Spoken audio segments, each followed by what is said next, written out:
Hello and welcome to From Impossible to Inevitable. I am your host, Megan Bauer, and I am so excited about this 100th episode of the podcast. This is an incredible accomplishment for me. I am so thrilled to have been able to follow through on 100 weeks of podcasts.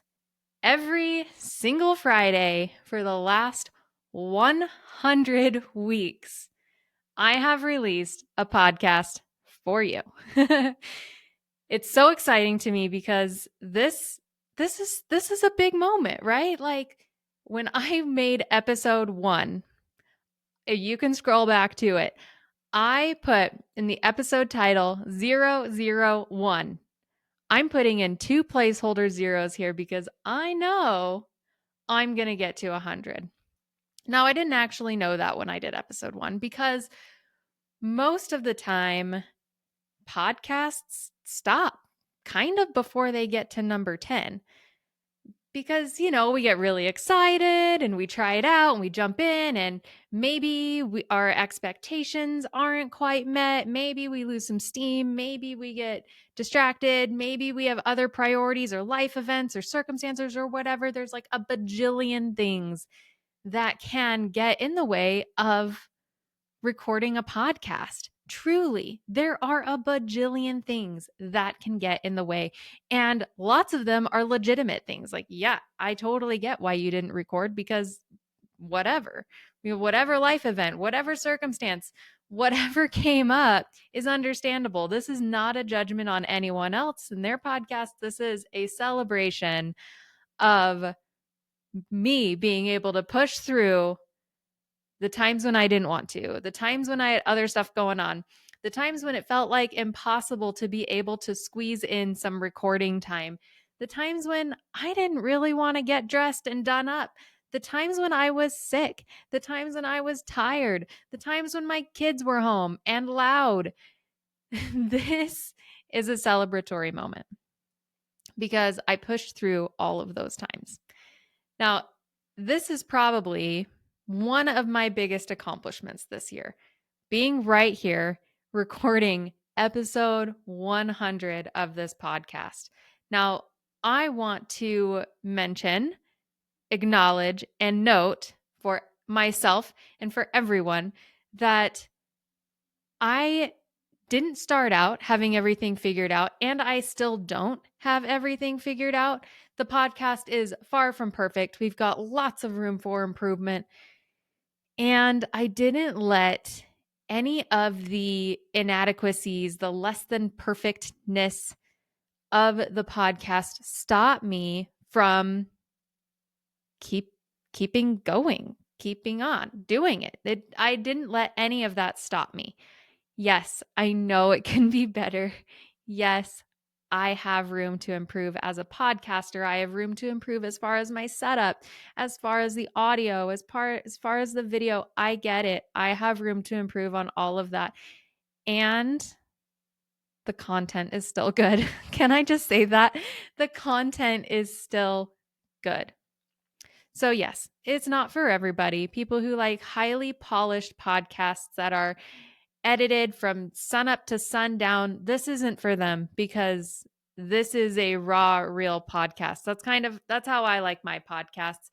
I like to feel like I'm sitting in a room with somebody, maybe sitting on the couch, listening to their perspectives, listening to their thoughts. And so I've created a podcast that is very much like that, where it's like, hey, look, you're with me in my basement and we're sitting across or standing across from my desk and we are having a one-sided conversation. I am giving you a monologue of encouragement and love, and I just want you to soak that in. So here we are, episode 100. I'm celebrating about it. I'm so excited about it because it would have been so easy to stop. It would have been so easy to not continue sometimes. And I want to note too that there are lots of things There are lots of projects that I've started that I've never completed. There's lots of those, okay? Lots.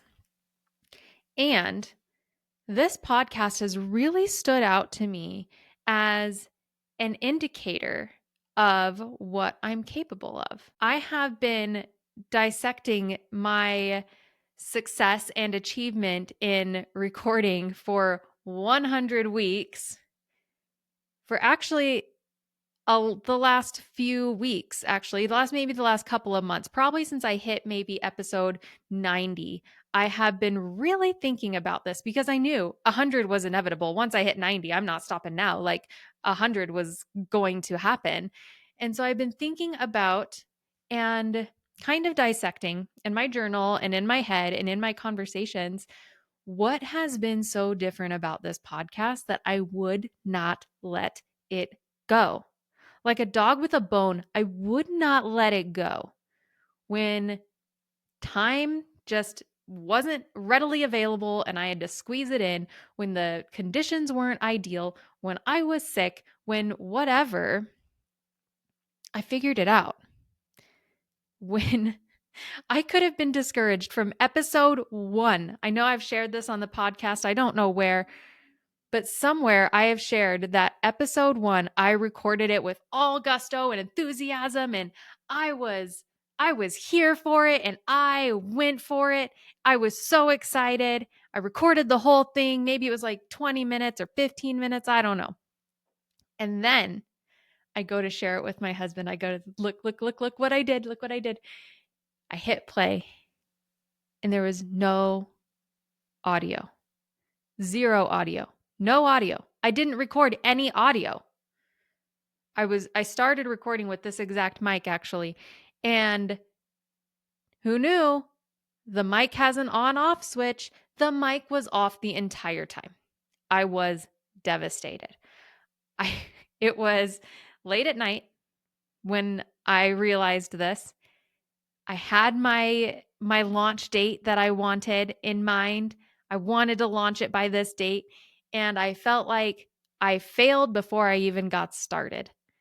And so I took a shower and I fell to the floor of the shower and I just cried because I felt like that was it. I gave it everything and I lost it.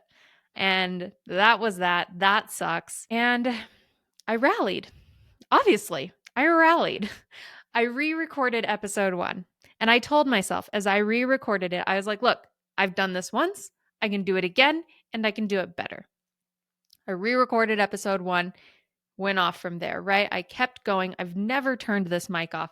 I have unplugged it, right? So there's not like power coursing through it, but I've never turned it off for that very reason. And I'm always looking at the audio bar because that was the thing that Jake said to me that night when I realized I didn't have any audio, that I was like, one more word, man, and we're going to brawl. Because he was like, well, didn't you check the audio bar when you were recording? No, I didn't. Thanks for not helping. It's fine. It's fine. I learned. I re recorded it. I did better. Never turned the mic off. Problem solved. Okay. So excited about this. There are achievements that you have had this year. There are. They might not be 100 episodes big. Maybe that doesn't feel big to you. Feels big to me. But last year, when I had hit the full year of recording, I was at episode 52, and that felt so, so big. And now we're double that almost. And it feels even better. So there are things that you've done this year that you get to choose to be proud of yourself for. You can still acknowledge that you've got work to do. You've got improvements to make. You've got progress to make. There's still a road ahead of you. Maybe you've done something that is complete. You put a nice little bow on it, done, and that's awesome. Those are some really great accomplishments because they don't just keep going. You finished. Good work. The race was run. A lot of the accomplishments I feel like though are the accomplishments of persistence, perseverance, of keeping on, of continuing to go, of continuing the journey. And you get to choose right now to appreciate the work that you did, to appreciate the accomplishments that you did have this year because you had some. I also have this one behind me. I didn't even consider this one as I was thinking about the accomplishments I wanted to share. This one is called 75 Art. I did it with this artist and teacher mentor. Her name is Jenna Blackburn. She hosted this whole thing, and it was creating a piece of artwork. For me, my personal challenge was to create on one of these 5-inch squares every day for 75 days. So that's what's been behind me. If you missed that episode where I introduced it, and that was a really great accomplishment because completing a 5-inch square every single day sounds super doable until you have a sick kid, until you have whatever that comes up that, or just maybe even if it's just life, maybe if it's just you have a day that's like, okay, we've got gymnastics and then we have lunch with this person and then we have a family dinner. And in between all that, I got to get chores done and laundry and vacuum the house and create a 5-inch square of art. That's when it's not easy. So that was a great accomplishment. Forgot about that one, even though it's behind me every time I record. Well, it's always in my vision, let's be honest. So anyways, so that one has a nice bow on it, right? That was complete. 75 days, done. All the way done, complete. Another one that has been a huge accomplishment for me this year is the establishment of my morning routine. I tell you all about this, about the book that inspired it, my thought processes, the decisions I made, all of that on episode 87.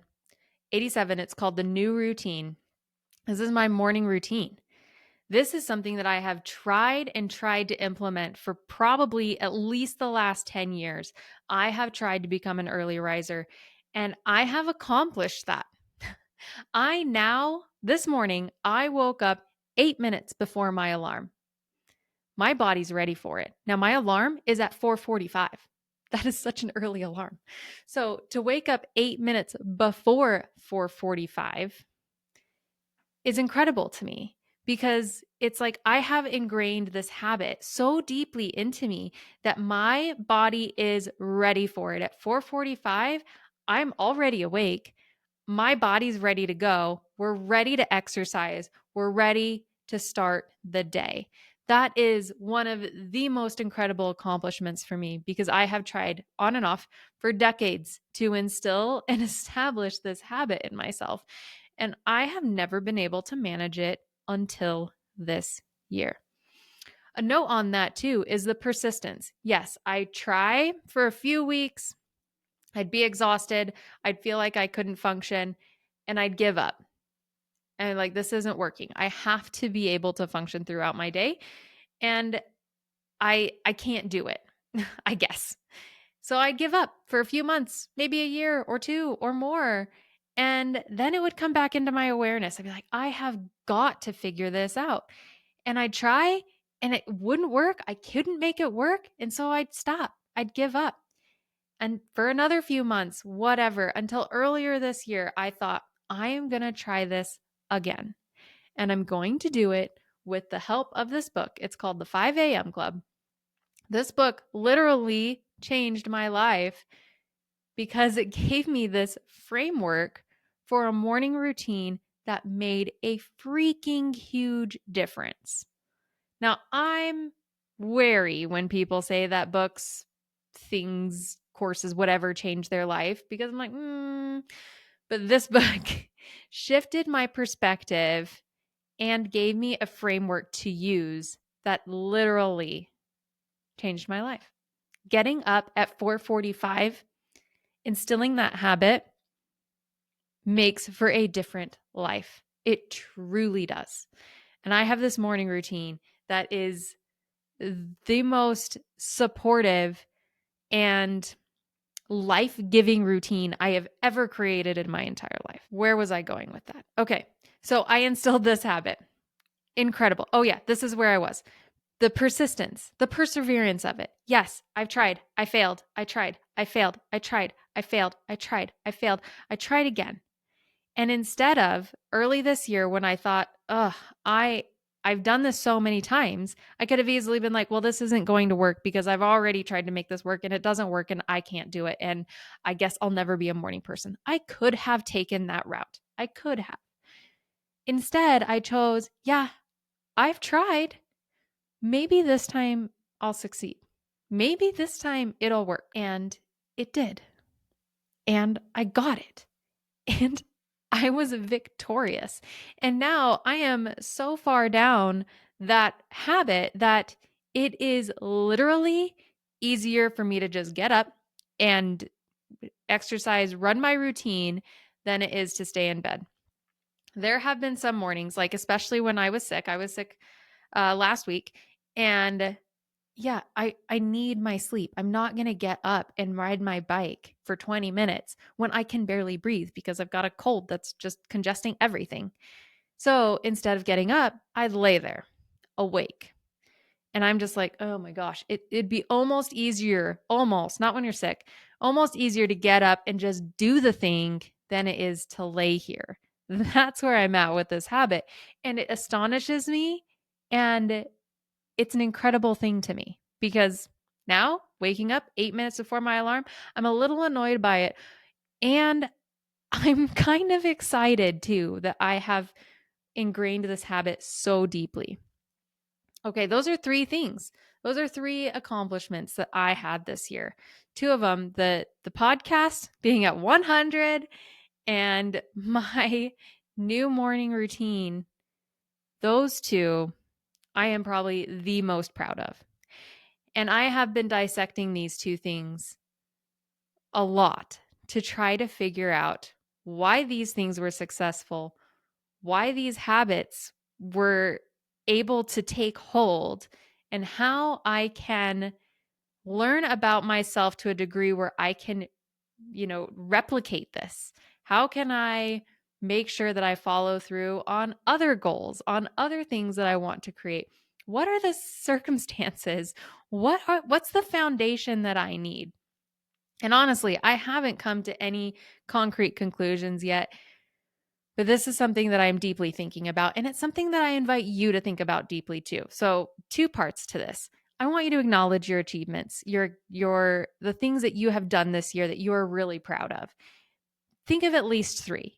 If you can go to 10, I'm really proud of you, and that's awesome. Think of at least 3 and ask yourself why you're proud about it. You don't need a reason, but it's information that's beneficial to you to know what makes you proud of you so that you can keep doing those things and keep feeling great about yourself. And think about why were these things successful when maybe some of the other things weren't? Why were these things successful? Why did you follow through on these things? How did you get to this accomplishment? What was it that made a difference? And see how you can replicate that as we go into the new year, as we set new goals and new habits and just start off on this fresh, brand new year. So here we are, episode 100. I only have plans for improvement. I don't have plans to stop. So I'm looking forward to next year when we're at 150 and I'm blown away again by my incredible consistency. Not to be, boastful, but to acknowledge the fact that I have really, truly had incredible consistency with this. And I get to acknowledge that because I put in the work for it. I made the sacrifices for it. I squeezed this in somehow in my life and it's a priority. This podcast is a priority. My listeners are a priority. I don't want to let you down. I don't want to let me down. So we're going for it. We're going for it.